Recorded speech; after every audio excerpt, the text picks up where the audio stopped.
সপ্তম শ্রেণী অর্থাৎ তোমরা যারা ক্লাস 7-এ পড়ছো তাদের জন্য আজকের এই ভিডিওতে আমি আলোচনা করব গুরুত্বপূর্ণ শর্ট কোশ্চেন নিয়ে। তোমাদের যে দুটো গুরুত্বপূর্ণ চ্যাপ্টার রয়েছে মুঘল সাম্রাজ্য এবং নগর বণিক ও বাণিজ্য, এই দুটো চ্যাপ্টারে শর্ট কোশ্চেন নিয়ে আমি আলোচনা করব এবং তার উত্তর নিয়ে আলোচনা করব। তোমরা শেষ পর্যন্ত ভিডিওটা দেখতে থাকো। দেখো, প্রথম কোশ্চেন রয়েছে ভারতে মুঘল সাম্রাজ্যের প্রতিষ্ঠাতা কে, বা ভারতে মুঘল সাম্রাজ্য কে প্রতিষ্ঠা করেছিলেন। মুঘল সাম্রাজ্য প্রতিষ্ঠা করেছিলেন জহিরুদ্দিন মোহাম্মদ বাবর প্রতিষ্ঠা করেছিলেন। কত খ্রিস্টাব্দে প্রতিষ্ঠা করেছিলেন? 1526 খ্রিস্টাব্দে প্রতিষ্ঠা করেছিলেন। এটা মনে রাখবে যে 1526 খ্রিস্টাব্দে প্রতিষ্ঠা করেছিলেন। এবার আমরা পরের প্রশ্ন দেখে নেব যে বাবর কত বছর বয়সে ফারগানা শাসক হন। ফারগানার শাসক হন বাবর কত বছর বয়সে? তখন বাবরের বয়স ছিল 12 বছর বয়সে, মাত্র 12 বছর বয়সে বাবর ফারগানার শাসক হন।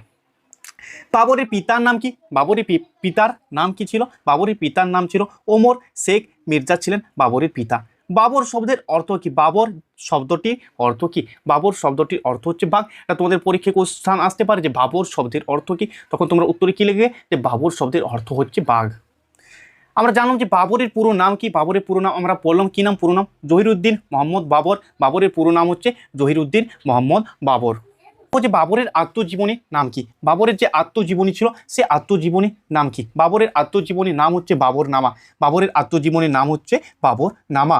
মুঘলরা সর্বোচ্চ শাসক হিসেবে কোন শব্দটি ব্যবহার করতেন? মুঘলরা সর্বোচ্চ শাসক হিসেবে বাদশাহ বা পদশাহ শব্দটি ব্যবহার করতেন।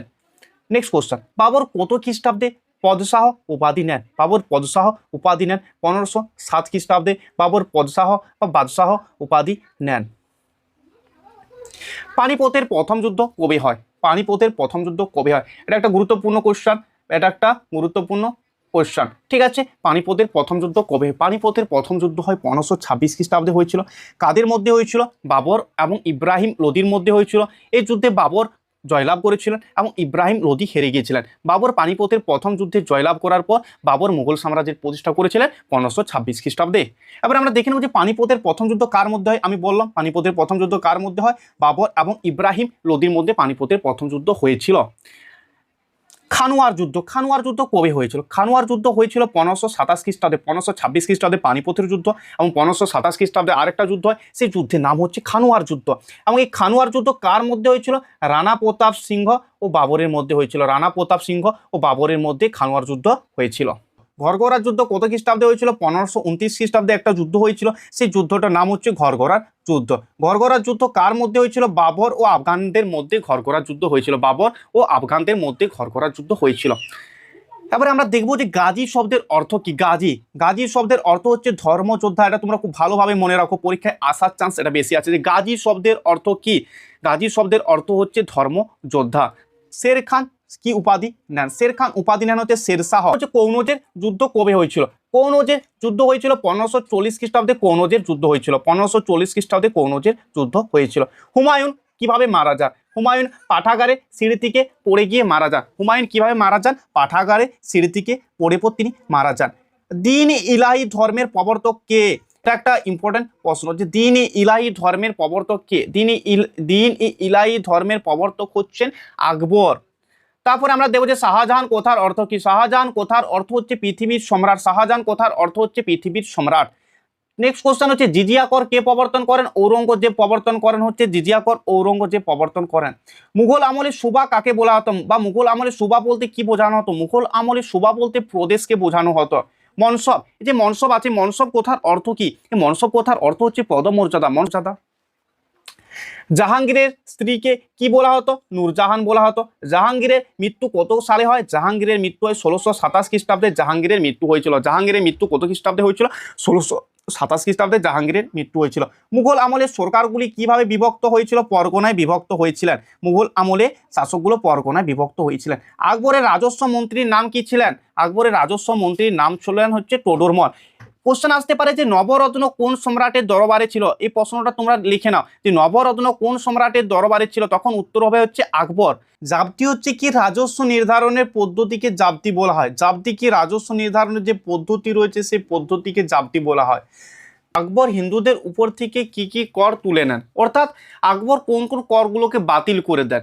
আকবর দুটো কর বাতিল করে দেন, জিজিয়া ও তীর্থকরকে তিনি বাতিল করে দেন।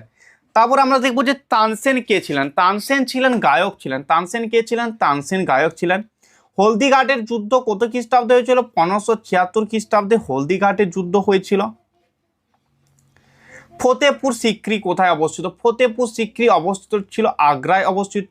তারপরে আমরা দেখব যে সুলিকুল কথার অর্থ কি? সুলিকুল কথার অর্থ হচ্ছে সকলের জন্য শান্তি। আকবর তার সাম্রাজ্যকে কিভাবে বিভক্ত করেছিলেন? আকবর তার সাম্রাজ্যকে সুবায় বিভক্ত করেছিলেন। আমির কাদের বলা হতো? উচ্চপদস্থ মনসবদারকে কি বলা হতো? আমির বলা হতো। যে দহশালা ব্যবস্থা বা 10 ব্যবস্থা কি? 10 বছরের গড় উৎপাদনের ভিত্তিতে কর নির্ধারণকে কি বলা হয়? দহশালা ব্যবস্থা বা 10 ব্যবস্থা বলা হয়। তোমরা বলতে পারো যে মুঘল আমলে আগের 10 বছরের তথ্যের ভিত্তিতে চালু ব্যবস্থাকে 10 ব্যবস্থা বলা হয়। যে আকবর কত খ্রিস্টাব্দে যে 10 ব্যবস্থা প্রবর্তন করেন? 1580 খ্রিস্টাব্দে। কোশ্চেন আসতে পারে যে 10 ব্যবস্থা কে প্রবর্তন করেন? আকবর কত খ্রিস্টাব্দে প্রবর্তন করেন? 1580 খ্রিস্টাব্দে প্রবর্তন করেন।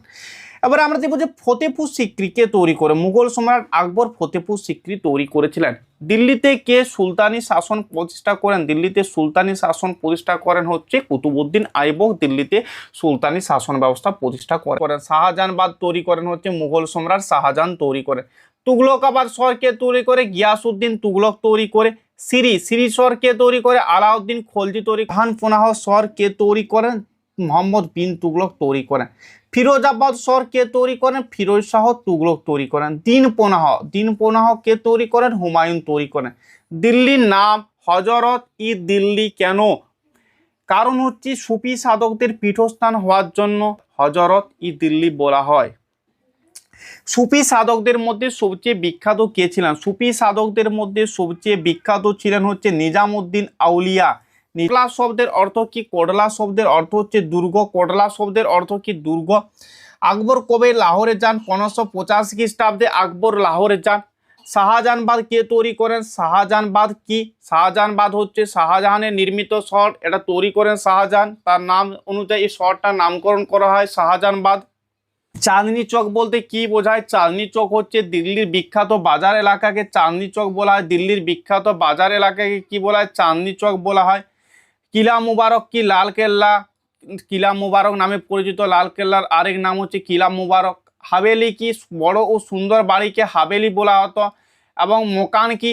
সাধারণ বাড়ি অর্থাৎ ছোট বাড়িদেরকে মকান বলা হতো এবং হাভেলি বড় ও সুন্দর বাড়িদেরকে হাভেলি বলা হতো। তারপরে আমরা দেখে নেব যে কোঠি কাকে বলা হয়? কোঠি হচ্ছে ছোট বাড়িকে কি বলা হতো? কোঠি। ছোট বাড়ির আরেক নাম কি বলা হতো? কোঠি বলা হতো। সরাইখানা কোথায় গড়ে ওঠে? সরাইখানা হচ্ছে রাস্তার ধারে গড়ে ওঠে। ভাস্কো দা গামা কোথায় আসেন? ভাস্কো দা গামা কালিকট বন্দরে আসেন। মানে ভাস্কো দা গামা কত খ্রিস্টাব্দে ভারতে আসেন যদি কোশ্চেন আসে তাহলে তখন তোমরা লিখবে হচ্ছে 1458 খ্রিস্টাব্দে ভারতে আসেন। ভারতের বন্দরটার নাম হচ্ছে কালিকট বন্দর। ইস্ট ইন্ডিয়া কোম্পানি কবে প্রতিষ্ঠিত হয়? ইস্ট ইন্ডিয়া কোম্পানি প্রতিষ্ঠিত হয় 1600 খ্রিস্টাব্দে। ইস্ট ইন্ডিয়া কোম্পানি প্রতিষ্ঠিত হয়। প্রথম ইংরেজ দূত কে ছিলেন? স্যার টমাস রো ছিলেন হচ্ছে প্রথম ইংরেজ দূত। প্রথম ইংরেজ দূত কে ছিলেন যদি কোশ্চেন আসে তাহলে তখন তোমরা লিখবে যে স্যার টমাস রো। তারপরে দিওয়ান কাকে বলা হতো? রাজস্ব কর্মকর্তাকে দিওয়ান বলা হতো। দাদন কথার অর্থ হচ্ছে অগ্রিম অর্থ। তাহলে আজকে ক্লাসে আমি তোমাদের দুটো চ্যাপ্টারের ইম্পর্ট্যান্ট শর্ট কোশ্চেন এবং এর উত্তর নিয়ে আলোচনা করলাম। তোমাদের টোটাল আমি 3টা চ্যাপ্টারের ইম্পর্ট্যান্ট শর্ট কোশ্চেনের সাজেশন এবং উত্তর দিয়ে দিয়েছি। তোমরা এই চ্যাপ্টারগুলো খুব ভালোভাবে রেডি করো, তাহলে তোমাদের পরীক্ষার জন্য আর তোমাদেরকে ভাবতে হবে না। আর ভিডিওটা যদি তোমাদের ভালো লাগে তাহলে লাইক, শেয়ার এবং সাবস্ক্রাইব করো আর আমাদের সাথে থাকো।